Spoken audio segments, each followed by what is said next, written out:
तो होली से पहले केंद्रीय कर्मचारियों की क्या सैलरी बढ़ने वाली है और डीए में कितने हाइक की उम्मीद की जाए। वेतन के साथ साथ पेंशन भी बढ़कर आएगा। केंद्रीय कर्मचारियों के लिए बड़ी खुशखबरी आ गई और होली से पहले खाते में मोटा पैसा आएगा। डीए पर ये एक बड़ा अपडेट आ रहा है, वो आपको बताएं। 20,000 से 1 लाख तक की सैलरी वालों की कितनी इसके बाद सैलरी बढ़ जाएगी, उदाहरण के जरिए मोटा मोटी एक पूरा कैलकुलेशन समझाने की कोशिश करेंगे। इसका फॉर्मूला क्या होता है, बहुत अंदर नहीं जाएंगे फॉर्मूले पे, पर इसका फॉर्मूला क्या होता है, कितने बेसिक पे वाले कर्मचारियों की सैलरी कितनी बढ़ेगी, ये सारे कैलकुलेशन फौरी तौर पर मोटा मोटी समझेंगे। नमस्कार, आपके साथ में ललित प्रजापति। केंद्रीय कर्मचारियों और पेंशनर्स को जल्द बड़ी खुशखबरी मिल सकती है। लेबर ब्यूरो की तरफ से दिसंबर 2025 का AICPI IW, ध्यान से सुनिए, AICPI IW क्या होता है? ये होता है सर्व वस्तु उपभोक्ता मूल्य सूचकांक। इसी के जरिए सारे हाइक और इसी के इर्द गिर्द सारे हाइक होते हैं।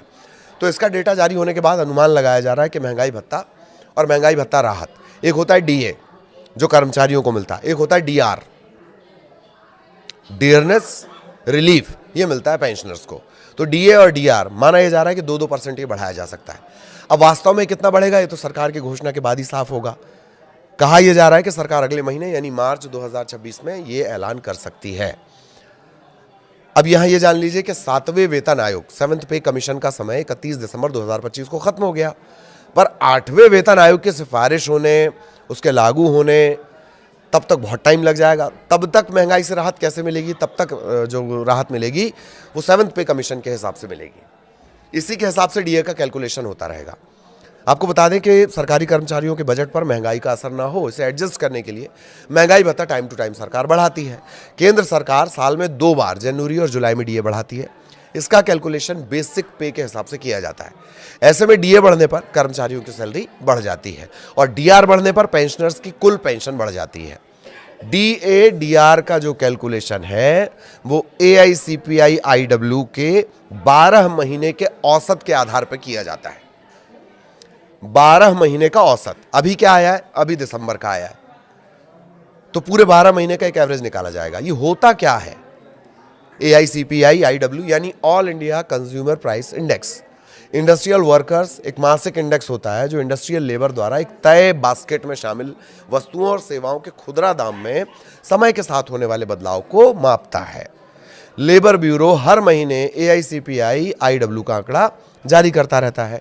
यही जो डेटा है लाखों मजदूरों, अच्छा जब मैं मजदूरों बोल रहा हूं तो इसको कर्मचारी समझिए, लाखों मजदूरों और कर्मचारियों के वेतन और DA को तय करने के लिए इस्तेमाल किया जाता है। अब 2% महंगाई भत्ते की चर्चा हो क्यों रही है? क्योंकि दिसंबर 2025 के लिए ये जो आंकड़ा आया AICPI IW, इसका आंकड़ा है 148.2। इससे 12 महीने का एवरेज जो निकाला जाएगा, अगर इसी आंकड़े का जो 12 महीने सूचकांक का जो 12 महीने का एवरेज निकलेगा वो होता है 145.54। अब कैलकुलेशन के मुताबिक DA बनता है 60.33%। 60.33% बनता है, इसे राउंड फिगर में 60% माना जाए। अब मौजूदा DA चूंकि 58% है, ऐसे में 60 - 58 यानी 2% आता है। यही बढ़ोतरी हो सकती है, ये बताया जा रहा है। कहा जा रहा है कि सरकार मार्च में इस बात का ऐलान कर सकती है। कहा यह भी जा रहा है कि होली से पहले ही DA बढ़ाने का ऐलान हो सकता है। आपको बता दें कि केंद्र सरकार ने जून 2025 के AICPI IW आंकड़े के आधार पर DA में 3% की बढ़ोतरी की थी। तब वो बढ़कर DA जो था वो 55 से बढ़कर 58 हो गया था। सरकार ने ये बढ़ोतरी अक्टूबर 2025 में नोटिफाई की थी। जनवरी 2026 के लिए कैसे निकाला जाएगा भाई DA, बढ़ा हुआ DA?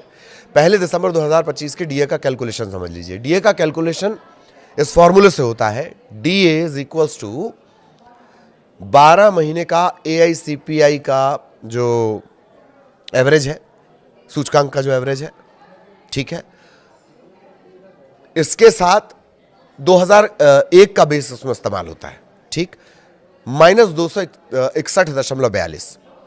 इसको बटा करेंगे, गुणा करेंगे 261.42 गुणित 100, ठीक। ये बेस ईयर का फंडा है। पहले 2016 बेस ईयर के इंडेक्स को 2001 बेस ईयर में बदलना होगा। इसके लिए फैक्टर 2.88 का लगाया जाता है। 2.88 का ये फैक्टर 2016 वाले नए बेस को 2001 वाले पुराने बेस के बराबर करने के लिए निकाला गया है। ये थोड़ी जटिल चीज़ है, बहुत ज़्यादा समझने की जरूरत नहीं, लेकिन जानकारी होनी चाहिए। अब जनवरी के लिए डीए परसेंट जब निकाला जाएगा तो फॉर्मूले के आधार पर यह आएगा 60.33%। राउंड फिगर में माना जा रहा है कि 60% इसको माना जाएगा। फिलहाल फॉर्मूले की इतनी समझ रखिए क्योंकि ये थोड़ा सा जटिल है। इसमें बेस ईयर आएगा, बेस ईयर के बाद जो सूचकांक है वो आएगा, ठीक है। फिर 288.88 ये भी आएगा। आगे आपको उदाहरण भी बताएंगे। लेकिन क्या मार्च में डबल तोहफा मिल सकता है? ये एक बड़ा सवाल है। पहले इसका जवाब, प्रधानमंत्री नरेंद्र मोदी की अध्यक्षता वाली केंद्रीय कैबिनेट मार्च 2026 की शुरुआत में इस फैसले को मंजूरी दे सकती है। चूंकि ये बढ़ोतरी 1 जनवरी 2026 से लागू मानी जाएगी, इसलिए कर्मचारियों को सिर्फ बढ़ी हुई सैलरी नहीं मिलेगी बल्कि पिछले महीनों का पूरा एरियर मिलेगा।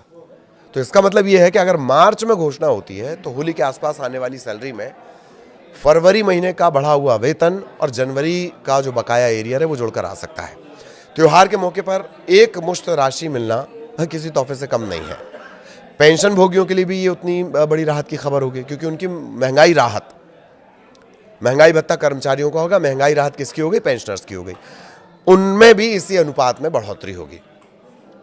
मौजूदा बढ़ोतरी 7वें वेतन आयोग की सिफारिशों के तहत की जाएगी। अब तक 8वें वेतन आयोग के गठन या लागू होने को लेकर सरकार की तरफ से जो टाइम पे अपडेट दिए जाते हैं, औपचारिक हरी झंडी हालांकि इसे मिली नहीं है।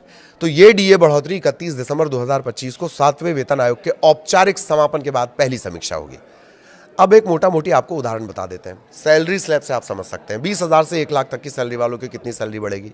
मौजूदा समय में 58%, 2% का इजाफा तो बढ़कर ये कितना हो जाएगा? 60%। इसमें केंद्रीय कर्मचारियों की सैलरी भी बढ़ जाएगी। मौजूदा डीए 58 और अब 60%। डीए पर अलग अलग बेसिक सैलरी के हिसाब से एक मोटा मोटी बढ़ोतरी कैसी होगी, इसे कैलकुलेशन से समझा जा सकता है। जिनकी बेसिक सैलरी है 20,000, 58% डीए पर इनका वेतन 31,600 और 60% वेतन पर इनका पहुंच जाएगा 32,000। तो मासिक बढ़ोतरी कितनी होती? 400 रुपये। बेसिक सैलरी अगर 30,000 है, 58% के हिसाब से 47,400, 60% के हिसाब से 48,000, मासिक बढ़ोतरी 600 रुपये। जिनकी सैलरी 40,000 के स्लैब में है, 58% के हिसाब से 63,200, 60% के हिसाब से 64,000, महीने की बढ़ोतरी 800 रुपये। बेसिक सैलरी 50,000, 58% के हिसाब से 79,000, 60% के हिसाब से 80,000, मासिक बढ़ोतरी 1,000 रुपये की। बेसिक सैलरी 60,000 के स्लैब में, 58% के हिसाब से 94,800, 60% के हिसाब से 96,000, 1,200 रुपये की बढ़ोतरी। 70,000 के हिसाब से देखा जाए, 58% 1,10,600, 60% 1,12,000, महीने की बढ़ोतरी 1,400 रुपये। और जिनकी बेसिक सैलरी 80,000, 58 के हिसाब से 1,26,400, 60% के हिसाब से 1,28,000 ये पहुंचेगी। तो 1,1600 की मोटा मोटी इसमें बढ़ोतरी होगी। इसी तरीके से भी आगे के स्लैब है उसको आप 58 के हिसाब से और 60 के हिसाब से कैलकुलेट कर सकते हैं। बट मोटा मोटी ये जो बढ़ोतरी है ये हम आपको एक बता रहे हैं कि ये 2% अगर इजाफा होता है तब होगी। ये ऐलान के बाद ही क्लियर होगा। कुल मिलाकर देखा जाए तो केंद्रीय कर्मचारियों की जो सैलरी है सालाना 4,800 रुपये से 24,000 तक की इसमें बढ़ोतरी होगी अलग अलग स्लैब के हिसाब से। हालांकि 1 लाख से जो बेसिक 1 लाख से ज़्यादा बेसिक जो कर्मचारी सैलरी पाते हैं उसकी और ज़्यादा बढ़ेगी, उसका कैलकुलेशन हमने आपको नहीं बताया। लेकिन डीए में कितनी बढ़ोतरी होगी इसे लेकर अभी केवल कयास और अनुमान ही लगाए जा रहे हैं। वास्तविक बढ़ोतरी सरकार की जो घोषणा है उसके बाद ही पता चल पाएगी। तो अभी ये बिल्कुल क्लियर नहीं होगा। आगे इससे जुड़ा अपडेट जो भी रहेगा वो आप तक पहुंचाएंगे। नमस्कार।